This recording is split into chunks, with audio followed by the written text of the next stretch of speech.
Қайырлы күн, құрметті конкурсқа қатысушылар. Мен Батыс Қазақстан облысы Шыңғырлау ауданы Лұқпан Қылышев атындағы жалпы орта білім беретін мектебінің 9-шы Ә сынып оқушысы Оразалиева Аян болатынмын. Мен Қазақстан жеті кереметі номинациясы бойынша өз жұмысымды таныстырғым келеді.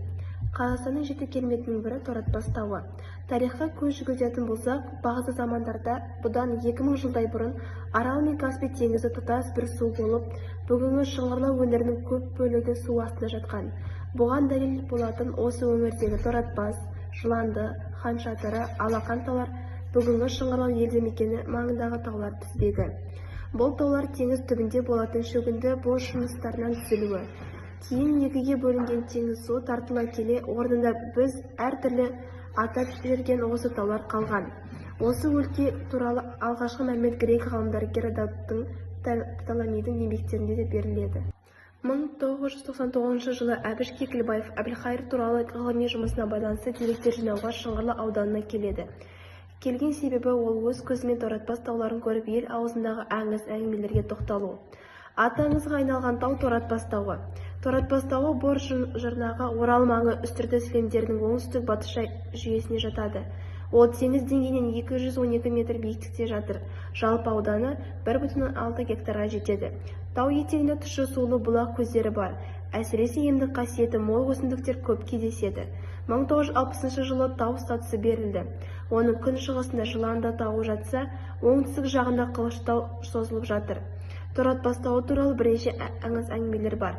Солардың біріне тоқталып кетсе болсақ.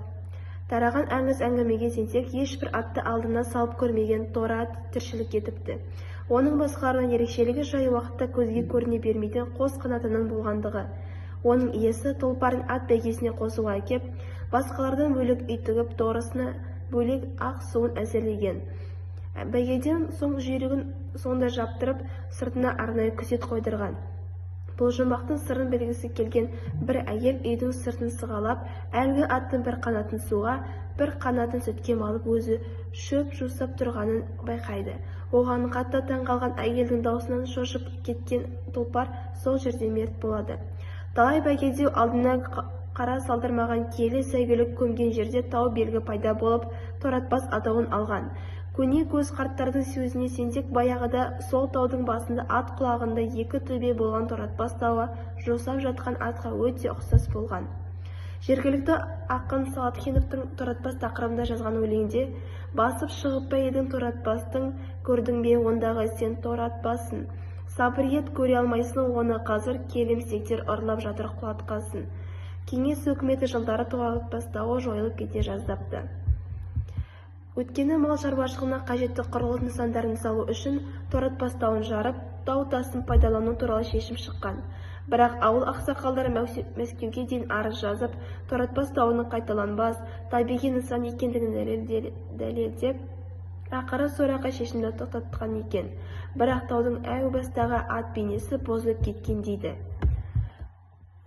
Бір қызығы Торатпас пен Қылыштау жоталары қаз-қатар созылып жатыр. Екеуінің арасы жап-жарық, арнайы жасаған алаң дерсіз.